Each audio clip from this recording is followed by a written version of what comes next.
Well, good morning and welcome to another ADA Q&A. Jess Segovia here, ADA Guru. Always a pleasure to provide some feedback, right? I always talk about, I don't like to tell agencies what to do. So I feel that what my focus is and what I'm really good at is helping agencies, helping professionals like yourselves understand the intent, the spirit of the ADA, and for us to understand that there are decisions that we make, right? Uh, Lots of decisions and choices. And so I try to work very hard to help you understand all the choices and options that we have, let's just say with regards to a policy, and then provide to you what the pros and cons are, right? So I hear quite often, much more than I ever used to, where some drivers are requesting HR communications for assisting people with dogs, service animals, and they'll say that they have a terrible allergy and so they want an accommodation. And so normally or under normal circumstances, we would not approve that. I think it is reasonable for us to consider that that would be fit for duty requirement, right? And there is an expectation, and it's detailed in the ADA circular that we will, when we are in public, come into contact with animals, with service animals. And so, especially being a driver on a vehicle, that is definitely the case. But there are choices. I've had agencies tell me I did provide the accommodation because if we had lost that driver, we would have lost 25% of our service capacity. And so I know that there are some very difficult decisions that need to be made. I would still, of course, encourage and warn that this could be a problem and this will be an issue, a vulnerability in your program.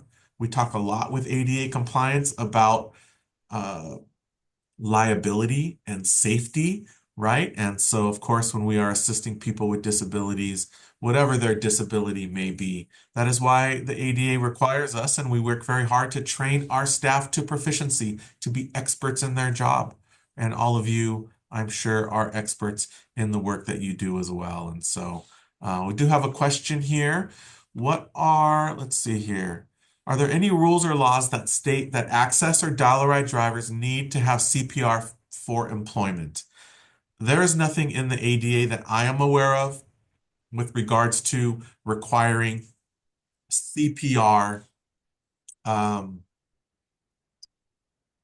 when these issues come up, what I'm seeing actually around the country increasingly is eliminating CPR training. I'm not recommending this, but I'm telling you what I'm seeing. I travel all over.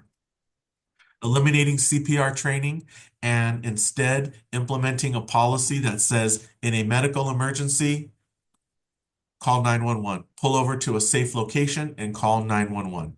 So that appears to be the growing approach to how we deal with medical emergencies. And so if anyone else has any comments or any knowledge that there's a requirement for CPR training, but I am not aware of that.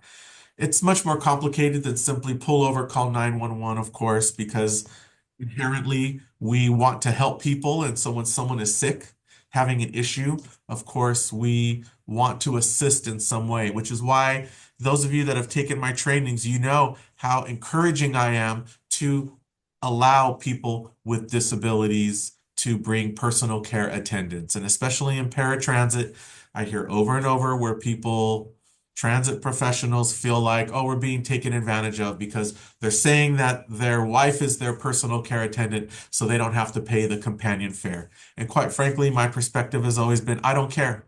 Because if something goes wrong, who is going to assist that passenger? It is going to be their wife. It is going to be whoever they say is their personal care attendant. And the ADA and the circular is pretty clear on the fact that people with disabilities are able to assist each other and to be personal care attendants for each other. So I hope that answers your question.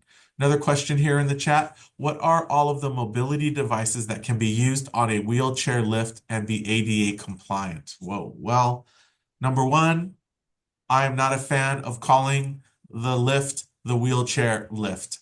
It is the lift that is used to enter and exit vehicles and that it can be used by anyone. So I know that maybe is being a little nitpicky, but it's really important the language that we use. I like to use people first language, people with disabilities, riders with disabilities, right? And so I think how we refer to equipment like this is very important. I had an agency email me a while back and say they were having problems because drivers were only allowing people in wheelchairs to use the wheelchair lift. And I said, listen, you're calling it the wheelchair lift. Uh, let's use different language. And what is our oversight of our drivers, right? How are we evaluating them to make sure that they are following policy and the ADA, which says that anyone is allowed to use lifts, ramps, the kneeling feature, etc., etc. So, as far as mobility devices, we have a definition of a wheelchair, right?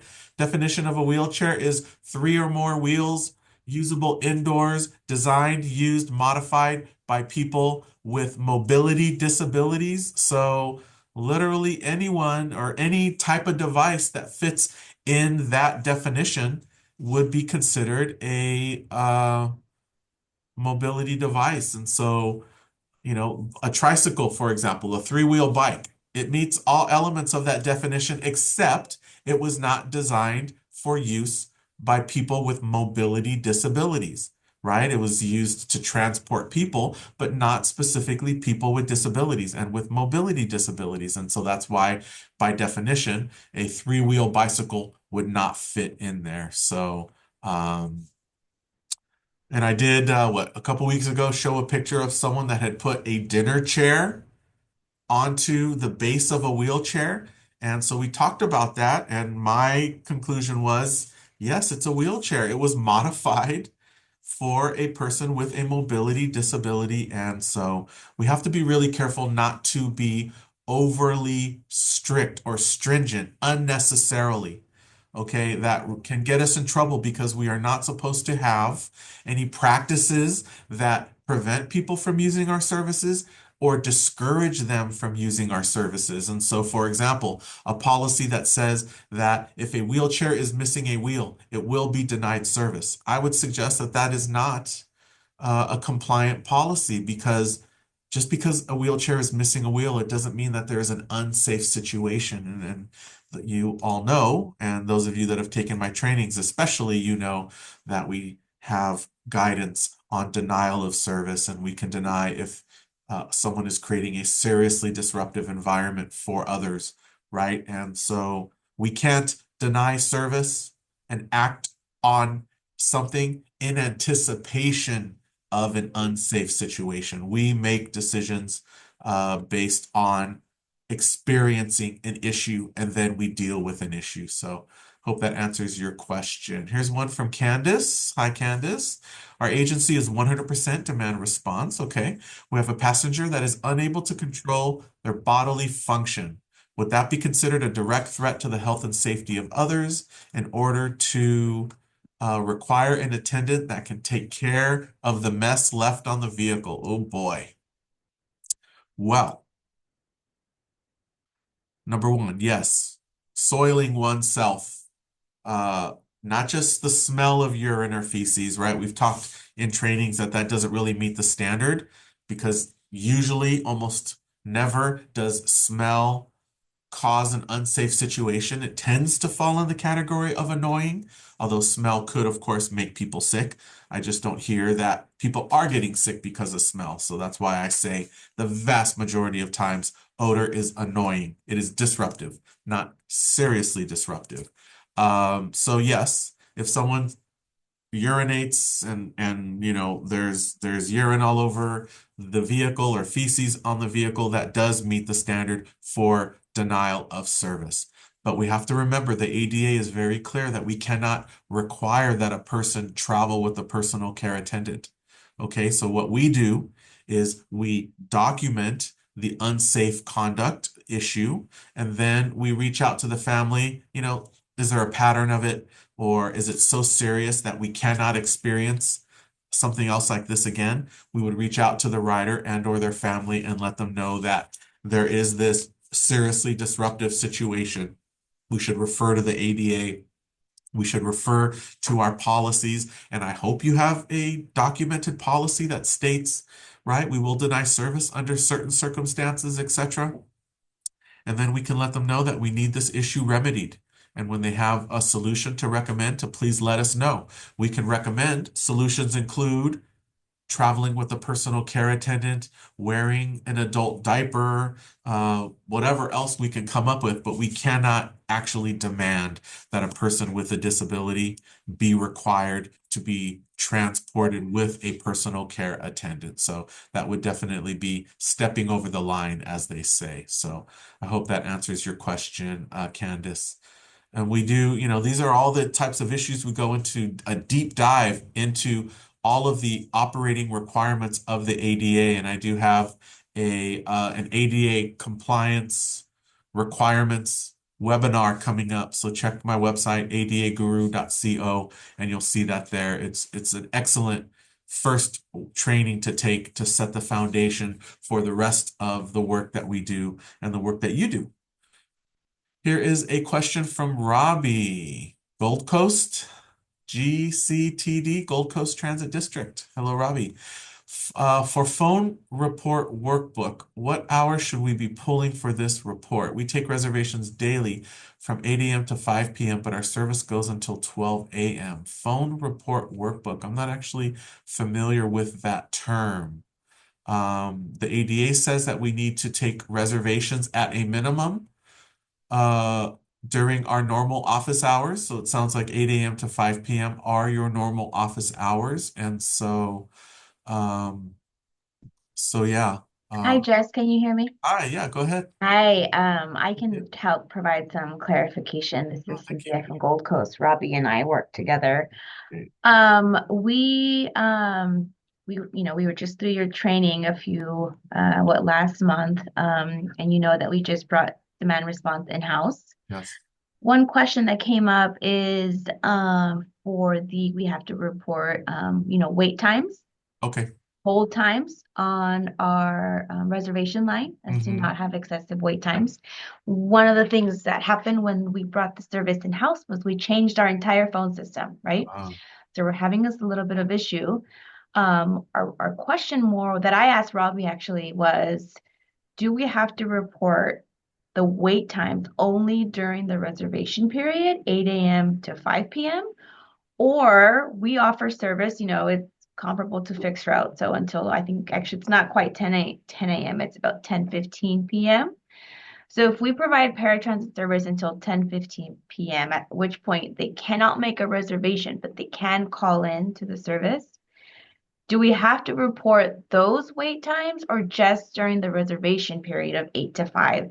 That'll help us create parameters when we're running the phone reports. Right. Well, we do have to report, as you're suggesting, wait times for reservations. And so whatever those hours of operations are, so because they're not calling in after 5 p.m., right? So they can call in, right? They can call in if somebody is out on the road because we have service until 10.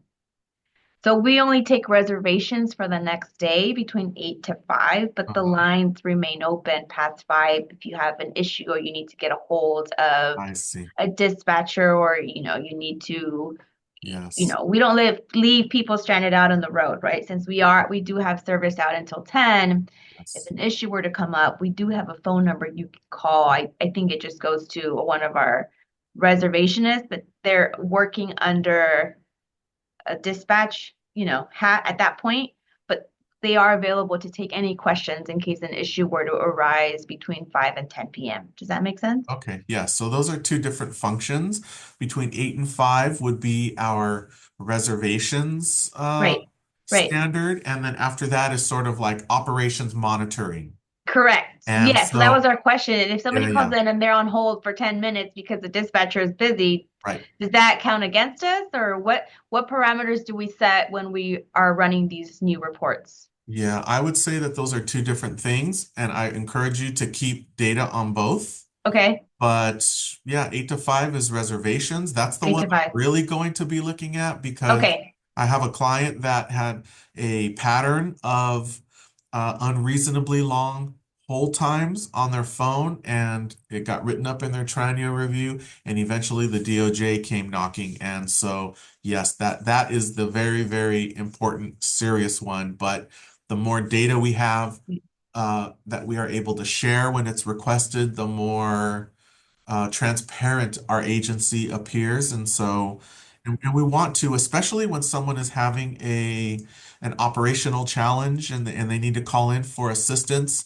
Right. We would also, I would encourage that we have an internal standard to make sure that people are getting the assistance in a reasonable amount of time, because they could be waiting out in the middle of nowhere late at night and need some assistance wondering where their vehicle is. So Right. they're That's why both we very keep the line. important. Yeah, that's why we keep the line open. I think the queue Yes. says we're no longer taking reservations. However, if you need assistance, please dial, two, right? And then it gets put into dispatch, and dispatch can ask them. Sometimes they'll say, my vehicle's not here. The IVR never called me. I don't know where my vehicle is, right? So Yes. Yes. that's exactly the reason why we keep the lines open. Great. Doesn't happen too often. And then I see a question about wait hold times Yeah. standards, and you said unreasonable. So maybe you can talk about what's considered reasonable and not reasonable. What are the standards to be met? I have not. Well, yes, and thank you for the follow-up question, Laura, on is there a standard for wait hold times that need to be met? The guidance in the ADA is, it just cannot be unreasonable, right? We cannot have a pattern of unreasonably long hold times. And so, how many minutes is that? I have not seen specific guidance on the number of minutes. It's just something that we need to monitor, and and then what we need to, and even if we come up with our own internal standard, okay, we want to develop a standard that can be reasonably determined, does not discourage the use of our service. That is why telephone hold time data is so important in paratransit, because if someone is expected to wait on hold for 45 minutes every day to book a trip for the next day, that would be considered, or it could be considered, an unreasonably long amount of time, and that it is potentially discouraging the use of the service. And there are lots of different ways in paratransit in particular that an agency can be accused of discouraging the use of service. Long wait times for reservations, obviously denied trips, denied reservations, late pickups, a pattern of late pickups. So everything is about a pattern, a pattern. And so I don't unfortunately have or know of any specific guidance on the number of minutes, but I think what we see a lot in the ADA is that every agency has to develop a policy or a standard. So let's just say your standard is that the average wait time will not exceed 12 minutes or 15 minutes. I'm throwing numbers out. And then for the next triennial review, we provide our policy, we provide the data, and then we wait for the FTA's consultants to give us an opinion. And then they might, if they come back with nothing, our policy appears to be fine and our data seems fine. If they come back with a recommendation, right, we get a draft report and draft findings. And if they say 15 minutes is not reasonable, we recommend 12 minutes or less. Now we can make a modification to our program, to our policy. We can implement it, and then that gets removed from the final report. So having draft findings in your triennial review, from my perspective, is not a problem. It is an indication that there's obviously a very strong recommendation that we make an adjustment to our program, and then we make the adjustment, and then we move on, and it never shows up. So I hope that information and that guidance is helpful to you. There's a comment here on the same topic. On average, ours are good. Some spike to 10 to 15-minute hold times, but we run the report because averages can sometimes hide the spikes. So yes, but in the ADA, remember, we do talk about a pattern or practice. And so, yes, there might be days or an hour here and there where the average hold time is 30 minutes. And then there are going to be hours where the average hold time is 2 minutes. And so that is why in large part, we do the average. And it's very similar to the process for the ride times, right? We cannot have a pattern or practice of unreasonably long travel times on paratransit. It's the same thing. Some trips are going to take 7 minutes, some trips are going to take an hour and a half. It is an average. It doesn't mean we don't keep working to try to reduce that maximum time experience, and people are going to complain, I was on the vehicle for 2 hours. We want to deal with those issues and address them, but it is averages that we are talking about. So I hope, so great question. Thank you for those that chimed in as well on that topic. Very, very important. There are few issues that are as important or as difficult, quite frankly, as all of the data requirements in ADA paratransit. And so when I come across an agency, which I did recently, that is a human service agency that provides non-ADA required demand responsive services. And there was mention or talk that they wanted to start providing ADA paratransit service. And I started to ask why. Because those of you that work in paratransit, there are so many strings attached to paratransit. And so if we can divert trips off of paratransit, let's say we implement a same day program, right? Same day exceeds the minimum requirements of the ADA. And so any same day trip we provide would not be considered an ADA paratransit trip, right? We could call it a specialized trip that exceeds the minimum requirements of the ADA. And maybe we even make that a little more palatable. This is some of the work that I do. I help agencies develop non-ADA required services that will quote unquote compete with paratransit services so that we can start diverting people off of the paratransit choice onto the other demand responsive choices. We can call them mobility on demand, microtransit, all these names so kind of that we have for services out there, but it doesn't come with the strings that paratransit comes with. So here's another question. Hi, Mariah. If drivers are getting hurt transporting an overweight rider who cannot help lock or unlock their wheelchair or help get themselves on or off the lift, are we able to request an aid to help our driver get the rider on and off the lift? The nursing home is not willing to help our drivers. So I think this is the same response as the question earlier. We cannot require that a person with a disability travel with a personal care attendant. So what do we need to do? We need to be reasonable in our determination that a person and their wheelchair, they weigh too much and it exceeds a reasonable level of assistance by the driver. Okay, and especially if a driver were to get injured, that definitely helps us make the case that we are unable to provide assistance to this rider. We document all of it once again. We cite the ADA and our policies on denying service. We state that someone has already been injured, in making a reasonable attempt to assist, and therefore services cannot be provided until a solution is identified. Recommended solutions include use of a personal care attendant, and then we detail PCAs travel for free and paratransit, blah, blah, blah. Whatever your policy is, paratransit, PCAs do travel for free. Every other service, you get to decide what the fare is. Another solution could be having a power wheelchair. So we can make recommendations, but honestly, we cannot demand what the solution is. We just need to make sure there is a solution that fixes the issue. So that is how we go about that work there. I hope that's helpful, Mariah. Thank you for the question. Let's see, here's a comment. Have you heard of any changes that the new administration is making to the ADA? I reviewed an article that stated that there will be changes to the technical assistance and guidance and not the ADA law for now. Erica, if you could please drop a link to that article in the chat to share with us all, that would be amazing. I have not heard of anything.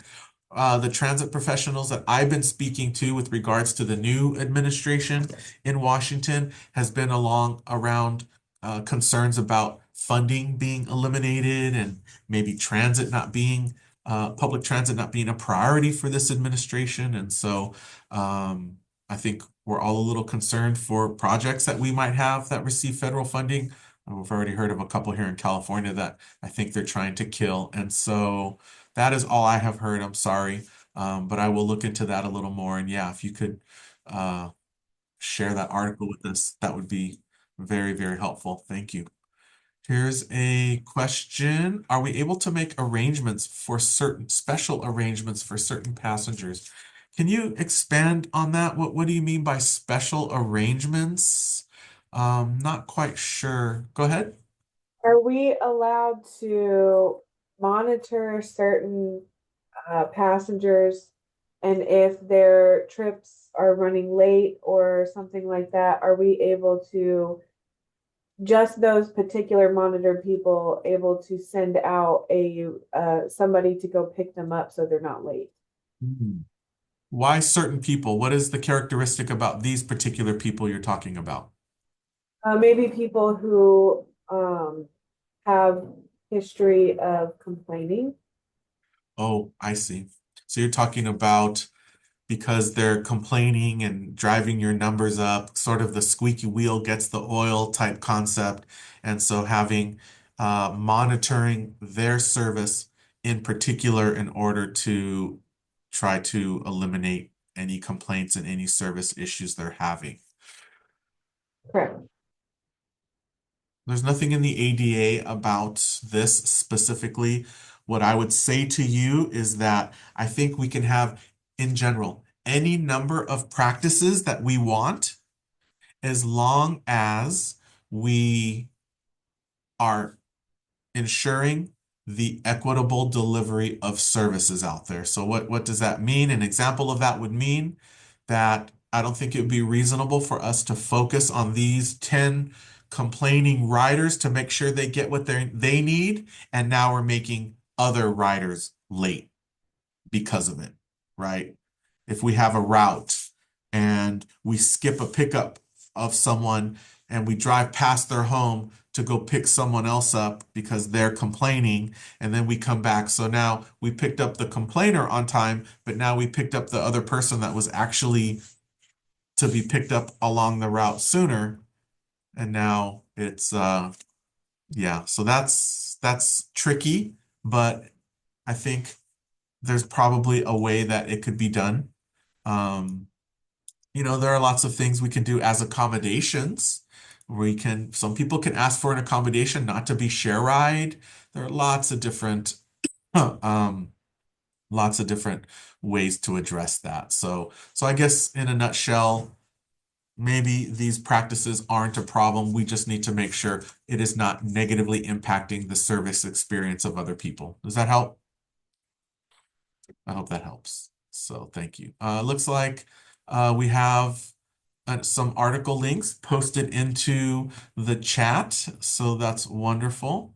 Here's a question here from Laura Visalia. Hello, my fellow Californian. Well, I know Northern California and Southern California. I don't know why we have a beef, but we're all one big happy family state. So I love everyone.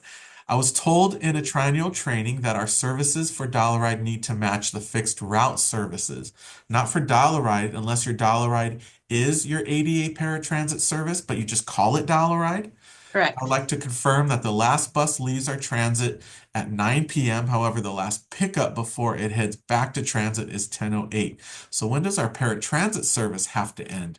Yeah, so we need to be providing paratransit service during our fixed route bus hours. And so I think it would be reasonable to stay, let's just say the average length of our trip is, you know, 15 minutes. I think it would be reasonable and the last pickup on the bus is 10:08. So let's just say, maybe the last pickup in paratransit would be 9:45 p.m. or 10 p.m. so that we can relatively estimate that the final drop off in paratransit would be somewhere around the end of our fixed route operating day. Does that make And sense? yeah, but this is the issue we're having is so right now our services we say okay, our last pickup is at 9:15 p.m. So we get the passenger between 9 and 9:30. So they have that 30-minute window. Yes, it's about an average 10-15 minute ride, probably depending on the location, how many people are on the bus, up to an hour. So if our services, and this is how they explained it, was, your last drop off at any location, drop off or pick up at any location to reach a final destination is 10:08 p.m. So your services should start and end by that time. So then they're telling us, okay, then your last pickup should be at 10 p.m., 9:45. Yes. That's the part we're trying to grasp, is what should that last pickup be, Yeah. in order to be compliant with. Yes, absolutely. What is the average length? Or I guess we want to look into the data and see in the last hour of service on average, what is the travel time? And so Okay. let's just say it's 15 minutes. Okay. Maybe propose, so it sounds like you have a triennial review finding in the draft report. Not yet, but this was one of Oh, the things that came up in the training. So oh, in the training. Okay. yeah. So, I think maybe 9:45 would be reasonable, and that gives you 15, 23 minutes Mhm. to deliver a trip. And so if that falls within the range of uh, travel length averages the last hour of service each day, maybe that will be reasonable. Okay. And, and go ahead and implement the policy, you know, uh, feel that it's reasonable and meets the needs of your community. And then don't be afraid if they take a look at the policy and they don't think it's reasonable. And then you Okay. have to adjust it, right? That's so much in the ADA of what we do is that we make a policy decision that we think is reasonable using input from the public, and then we wait to see what the feedback is. And sometimes the feedback in our triennial review comes back, we don't think that's reasonable, and then they'll make a recommendation. We can talk it through with them, and then we implement, and then we all move on. Yeah. So I don't think it would be reasonable to say maybe 9:30 might not be reasonable. 9 a.m. or 9 p.m. or 9:15, I don't think is reasonable because that's almost a whole hour, right? But I do think 9:45-ish sounds reasonable to me. Sure. And can I ask you additional question on top of that? Yeah. The call center, or being able to accept calls at that time too. Do we have to keep our call center open as long as we have buses out there for paratransit? There needs to be a mechanism for people to call in to check the status of their ride if it's running late. So what does that look like? For large urban or for larger agencies, that is an operations monitoring center, whatever we want to call it, that stays open. For small agencies, I have a client that literally there's like a lead driver and the calls are forwarded to that driver Hmm. and is monitored. I'm not a fan of that. I wouldn't necessarily recommend that, but it just depends how much service is out there, what types of issues are being handled. We do need someone that is very knowledgeable and understanding to fix problems that may arise. But there should be a way for drivers to receive support if they need it. Thank you. Yeah. Does that mean leaving your office open? It might not. It might mean that yourself or your supervisors, you all take turns being on call, and then calls get forwarded to your phone to handle it. You might be at home having dinner to get a call, but we need to be able to reasonably and safely and consistently handle any service related issues that come up. So Sure. And then if we have to take so if we have a day off, like it's a holiday the next day, but we take next day reservations, does somebody have to be there the holiday day in order to take the reservations for the next day? well, if our policy is next day reservations, then the answer is that we have an open reservations department 7 days a week. Okay.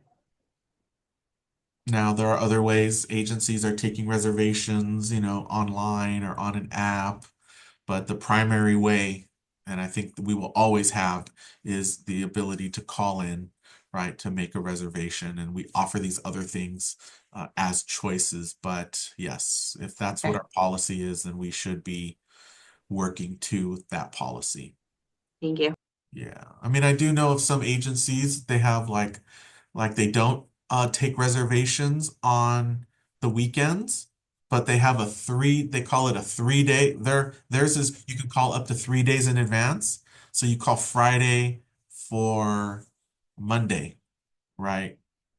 But this agency did actually get in trouble because people were not being able to get trips the day before, and that is the requirement. We are not out of compliance necessarily if we are denying trips 3 days in advance or 2 days in advance. We are out of compliance when someone is calling the day before and they cannot get the trip. And there's a pattern of it, right? That's when we get in trouble. So thank you. Great questions. Hope everything's going well up there. I have time for one more, and there are links in here to that article. So I can't wait to read that article. Oh boy. It's going to give me more gray hair. A passenger asked the driver to turn on the GPS turn-by-turn directions to better orient herself since she has a visual impairment and asked that the driver announce the locations. However, we have heard that the drivers and other passengers find this distracting. Fixed Route has requirements for stop announcements, but is there any requirement for paratransit? I could not find anything in the circular. No, you won't. In this case, we offer to make this accommodation when possible. So I was going to say I would consider this to be a request for an accommodation, but what we don't want is for the driver to be distracted by doing this, right? We have policies that state that the drivers are not supposed to be having conversations with when driving. And so not to say that this is a conversation, but this could be something that is taking their attention away from operating the vehicle. And so I would probably, to be honest with you, I would probably decline this request for an accommodation because, maybe it violates or threatens the safe operation of the vehicle and maybe violates the policy that drivers are not supposed to be talking or interacting when operating a vehicle. So that's what comes to mind for me. Okay. Thank you. Thank you all so much. Amazing participation today. Great questions. So I'm going to post this recording either today or tomorrow to my YouTube site, and you can all take a look. Okay, you know that I am here and available to assist all of you in so many different ways, right? In policies and procedures. You all know I do trainings. There is the training coming up in Hawaii, right? That is in October. We changed the date to October. And so please consider attending. Registration is up and it's going to be an amazing time. We've already had a few people register. We have links for discounts to the hotel, which is in Waikiki, and it is one of the few beachfront resorts. So I know maybe it's paradise and it's a vacation, but we are going to be working. We are going to be working to help all of you continue to enhance your knowledge and understanding of the ADA and to feel comfortable referring to yourself as an ADA expert. Okay, that's my job here, to make all of you fully educated and independent. Every now and then, sure, bounce some ideas off of me or others, but it's going to be a great experience. So I hope you can make it. And take a look for my webinars as well. I'll send out an ADA tip maybe later today, and it'll have upcoming webinar schedules as well. Okay. Well, thank you all so much once again for your time and attention. Be safe wherever you are. And if you need anything, you can call or email me. Okay. And my email is our website, adaguru.co.